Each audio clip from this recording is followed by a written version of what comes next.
Good morning students, class 5 Subodh Bharti. आज हम part 8 Ibrahim चाचा के बारे में पढ़ेंगे। इस पाठ में बताया गया है कि दो धर्मों के लोग कैसे आपस में मिलजुल के रहते हैं, कैसे एक दूसरे का ख्याल रखते हैं और बिना जात पात के। स्नेह, प्रेम, प्यार के सामने धर्म और जाति के प्रश्न गायब हो जाते हैं। एक दूसरे का ख्याल रखना, मदद करना, मीठा बोलना ऐसे गुण हैं जिनसे प्राय भी अपने हो जाते हैं। आइए मिलिए एक ऐसे ही इब्राहिम चाचा से। हमारे घर के पास इब्राहिम चाचा रहते थे। वह जाति के जुलाहे थे, परंतु खेती से अपना गुजारा करते थे। हमारे और उनके खेत पास पास थे। इसकी वजह से उनके साथ हमारा अच्छा मेल जोल हो गया था। मेरे पिताजी उनको भाई की तरह मानते थे। हम सब उन्हें इब्राहिम चाचा कहते थे।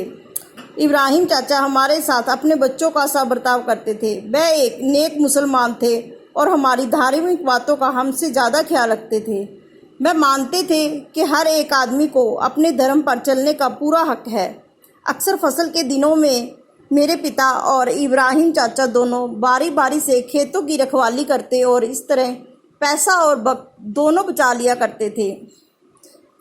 जब कभी हम मुंह अंधेरे अपने खेत पर जाते तो दूर से ही चिल्लाकर पुकारते, इब्राहिम चाचा कैसे हो, सो रहे हो या जाग रहे हो। वे खेत से जवाब देते, आओ बेटा आओ, आज मैंने बहुत अच्छी अच्छी ककड़ियाँ, मीठे मीठे खरबूजे तोड़े हैं, आओ ये ले जाओ। और वह हमारी झोलियाँ भर देते। मेरे पिताजी भी अपने खेत के अच्छे खरबूजे तोड़वाकर चाचा जी के घर भिजवाते।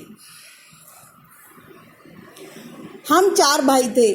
मैं सबसे छोटा था, इसलिए इब्राहिम चाचा मुझे सबसे ज़्यादा प्यार करते थे। आम के मौसम में टपके का सबसे पहला आम इब्राहिम चाचा खुद बहुत ही हिफाजत के साथ कपड़े में लपेटकर लाते और चुपचाप मेरी जेब में डाल देते।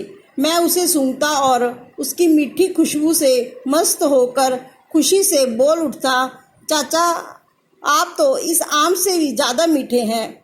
चाचा को गुड़ बहुत पसंद था और उनकी बोली भी बहुत मीठी थी, इसीलिए हम सब उन्हें हंसी में मीठे चाचा कहा करते थे।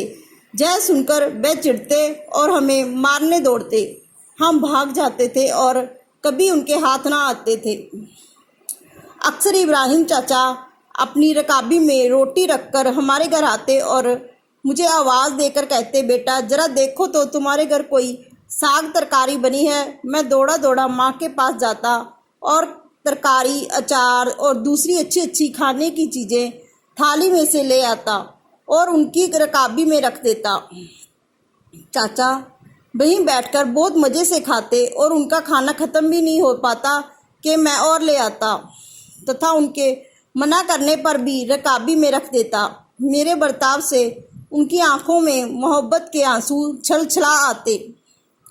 इस तरह मेल मोहब्बत में कई साल बीत गए और दोनों कुनबों के लोगों में आपसी मोहब्बत बढ़ गई। इस बीच में मेरे पिताजी की मृत्यु हो गई। अब तो इब्राहिम चाचा हमें पहले से भी अधिक प्यार करने लगे।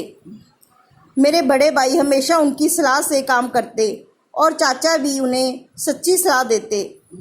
एक बार की बात है, हमारी तरफ के कुछ जानवर चरवाहों की लापरवाही से उनके खेतों में घुस गए और बहुत से नए पेड़ पौधे चर गए। उनके पक्ष के लोगों ने चरवाहों की अच्छी खासी मरम्मत की और जानवरों को काजी हाउस में ले गए। चरवाहों ने ये खबर गांव में पहुंचाई।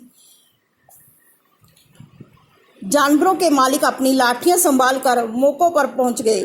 बात बिजली की तरह सारे गांव में फैल गई और दोनों पक्ष के लोग एक दूसरे से लड़ने के लिए मैदान में जमा होने लगे।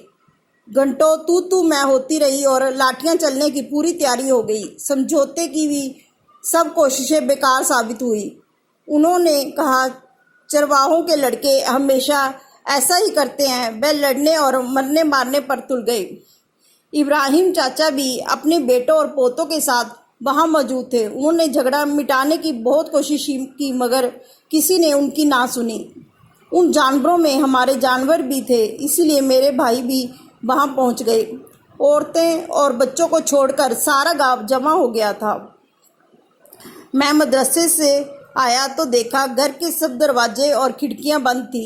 मुझे भी झगड़े का पता चल गया। मैंने किताबें एक कोने में पटकी और माँ मना करती रही, मगर मैं मैदान की तरफ चल दिया और तेजी से इस जगह पहुंच गया जहां लोगों की भीड़ जमा थी।